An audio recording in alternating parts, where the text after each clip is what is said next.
नमो भगवते वासुदेवाय नमः। श्री कृष्ण गोविंद हरे मुरारी, हे नाथ नारायण वासुदेवा।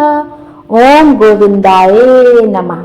आप सब भी कमेंट में भगवान विष्णु का एक प्यारा सा नाम अवश्य लिखिएगा। आइए आज के वीडियो में हम देखेंगे सावन मास में पड़ने वाली पुत्रदा एकादशी का व्रत किस दिन रखा जाएगा, 4 अगस्त को या 5 अगस्त को। पूजा का शुभ मुहूर्त कब से कब तक है, इस बार कौन सा शुभ संयोग पुत्रदा एकादशी पर बन रहा है, कौन कौन से शुभ योग पुत्रदा एकादशी पर बन रहे हैं और पुत्रदा एकादशी पर कौन सा उपाय पुत्र प्राप्ति के लिए किया जा सकता है, या जिनको संतान नहीं है संतान प्राप्ति के लिए हम कौन सा उपाय कर सकते हैं। इन सब बातों को हम इसी वीडियो में जानेंगे। हर साल सावन माह के शुक्ल पक्ष की एकादशी को पुत्रदा एकादशी का व्रत रखा जाता है। यह व्रत सावन माह में पड़ने के कारण बहुत ही अधिक महत्वपूर्ण हो जाता है। सावन माह की पुत्रदा एकादशी का व्रत इस बार 5 अगस्त 2025 दिन मंगलवार को रखा जाएगा। हिंदू पंचांग के अनुसार एकादशी तिथि 4 अगस्त को सुबह 11:41 पर आरंभ होगी, वहीं 5 अगस्त को दोपहर में 1:12 पर समाप्त होगी। उदया तिथि के अनुसार सावन पुत्रदा एकादशी 5 अगस्त 2025 दिन मंगलवार को है। सावन पुत्रदा एकादशी पर इस बार आखिरी मंगला गौरी व्रत का भी संयोग बन रहा है, क्योंकि सावन के हर मंगलवार जितने भी सावन मास में मंगलवार आते हैं उसमें मंगला गौरी व्रत रखा जाता है। इस बार पुत्रदा एकादशी का व्रत मंगलवार के दिन पड़ रहा है, जिसके कारण मंगला गौरी व्रत और पुत्रदा एकादशी व्रत का संयोग बन रहा है। कहते हैं कि जो है मंगला गौरी व्रत रखने से माता पार्वती की पूजा आराधना करने से हमें अखंड सुहाग की प्राप्ति होती है और साथ ही सुख सौभाग्य के साथ वैवाहिक जीवन का आशीर्वाद भी मिलता है। कुंवारी कन्याओं को उनको मनपसंद जीवन साथी मिलता है और उनके जीवन में खुशियां ही खुशियां आती हैं। तो इस बार पुत्रदा एकादशी के साथ मंगला गौरी व्रत का भी पूजन का बहुत ही शुभ संयोग बन रहा है। आइए सावन पुत्रदा एकादशी के पूजन के शुभ मुहूर्त कौन कौन से हैं वो भी देख लेते हैं। ब्रह्म मुहूर्त है सुबह 4:20 से लेकर 5:02 तक। फिर अभिजीत मुहूर्त है 12 बजे से लेकर 12:54 तक। फिर विजय मुहूर्त है 2:41 से लेकर 3:35 तक। फिर गोधूली मुहूर्त है शाम को 7:09 से लेकर 7:30 बजे तक शुभ मुहूर्त है। सावन एकादशी पर पारण का जो शुभ मुहूर्त है, पारण जो है 6 अगस्त को किया जाएगा और पारण का शुभ मुहूर्त सुबह 5:45 से लेकर सुबह 8:26 तक है और पारण के दिन द्वादशी समाप्त होने का समय दोपहर 2:08 पर है। जो पुत्रदा एकादशी का व्रत होता है या कोई भी एकादशी हो उसमें पारण हमेशा शुभ मुहूर्त में ही करना चाहिए, तभी हमें व्रत का पूर्ण फल प्राप्त होता है। और पारण करते समय हमेशा सबसे पहले तुलसी दल का सेवन करना चाहिए, उसके बाद ही अन्न को ग्रहण करना चाहिए। पुत्रदा एकादशी का इतना अधिक महत्व क्यों होता है? पुत्रदा एकादशी का महत्व इसलिए बहुत अधिक है क्योंकि यह हर साल 2 बार आता है, पहली बार श्रावण मास में और दूसरी बार पौष मास में। पुत्रदा एकादशी का व्रत इसलिए किया जाता है क्योंकि जिन दंपतियों को संतान सुख की प्राप्ति नहीं हो पाती है, यदि वह यह व्रत रखते हैं पुत्रदा एकादशी का, चाहे पौष मास में चाहे श्रावण मास में, तो उनको संतान का सुख अवश्य ही प्राप्त होता है।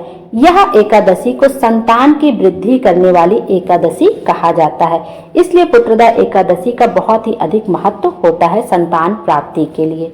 एकादशी के दिन कुछ कार्य जरूर से जरूर करना चाहिए, जैसे उन सब कामों में एक काम सर्वप्रथम करना चाहिए कि एकादशी के दिन सूर्यास्त होने के बाद तुलसी जी के पास घी का दीपक जरूर जलाना चाहिए। आप कोशिश करें कि गोल बाती के घी का दीपक जलाएं। इसके साथ ही तुलसी माता की 7 बार परिक्रमा करनी चाहिए और तुलसी माता की आरती करनी चाहिए।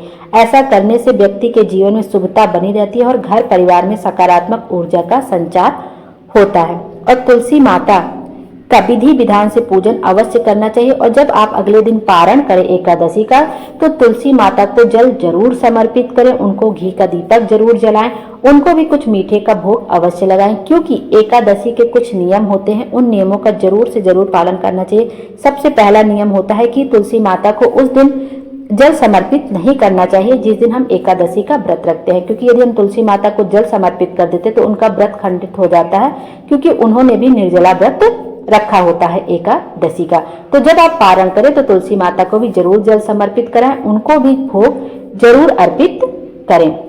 उस दिन किसी भी वृक्ष की पत्तियों को एकादशी के दिन तोड़ना नहीं चाहिए। चावल का सेवन एक दिन पहले से नहीं करना चाहिए। तामसिक भोजन का सेवन नहीं करना चाहिए। खुश मन से व्रत को करना चाहिए। ये सारे कुछ नियम होते हैं जिनका जरूर से जरूर पालन करना चाहिए। झूठ बोलने और झगड़ा करने से बचना चाहिए। अपनी वाणी से किसी को कष्ट नहीं देना चाहिए।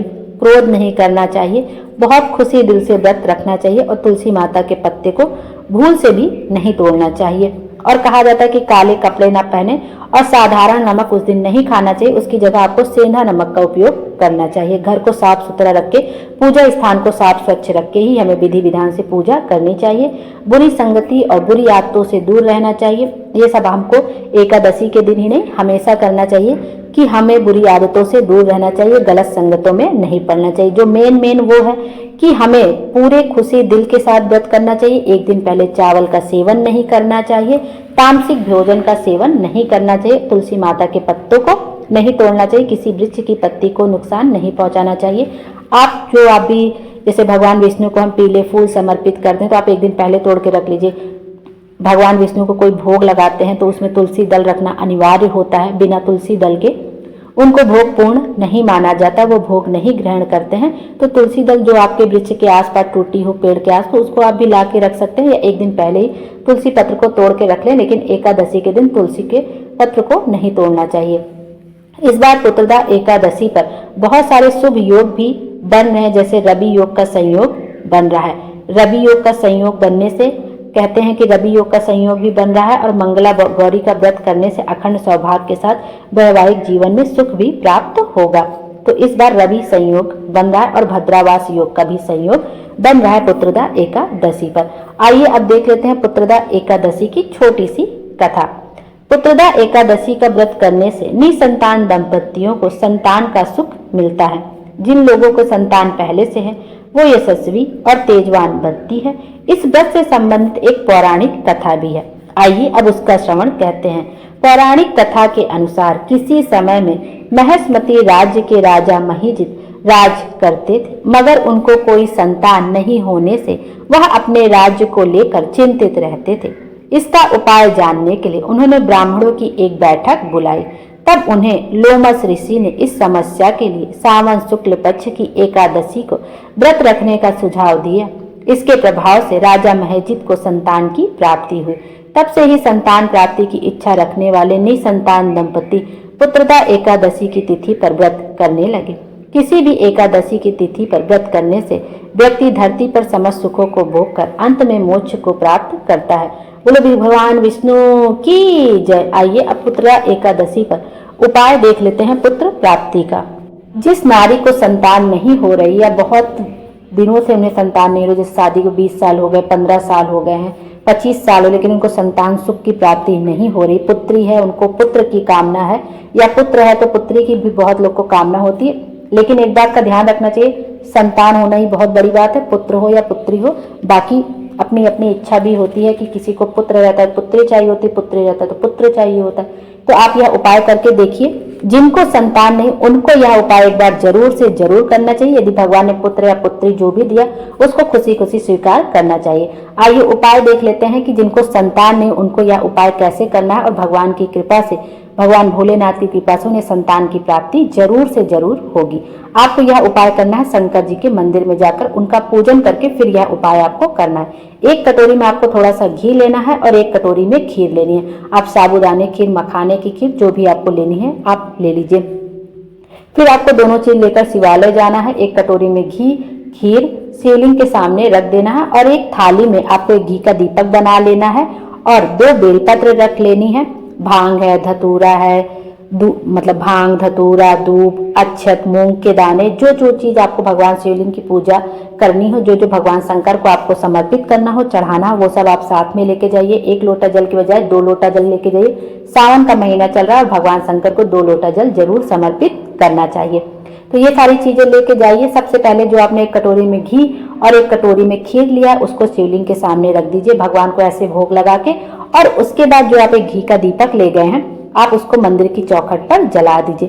फिर शिवलिंग का पूजन कर लीजिए। शिव जी को आप 2 लोटा जल समर्पित कर दीजिए, फूल है, जल है, बेलपत्र चढ़ाइए, शिवलिंग पर अच्छे से पूजन कर लीजिए। उसके बाद दो बेलपत्र आपने 2 चढ़ाई है, उस बेलपत्र को आपको उठा लेनी है। एक बेलपत्र को वही मंदिर की चौखट पर बैठकर चबा चबा कर खा लेना है और एक बेलपत्र लाकर आपको अपने पति को दे देनी। आपको संतान की प्राप्ति अवश्य होगी। यदि आप पति पत्नी दोनों मंदिर गए हैं साथ में, तो आप दोनों लोग ही एक एक बेलपत्र लेकर वही मंदिर की चौखट पर बैठकर खा सकते हैं, या एक बेलपत्र आप वहां खा सकते हैं, या एक बेलपत्र घर पर लाके खा सकते हैं। यदि केवल पत्नी गई है मंदिर तो, या पति गए हैं मंदिर केवल, तो अपनी पत्नी को लाकर दे सकते हैं।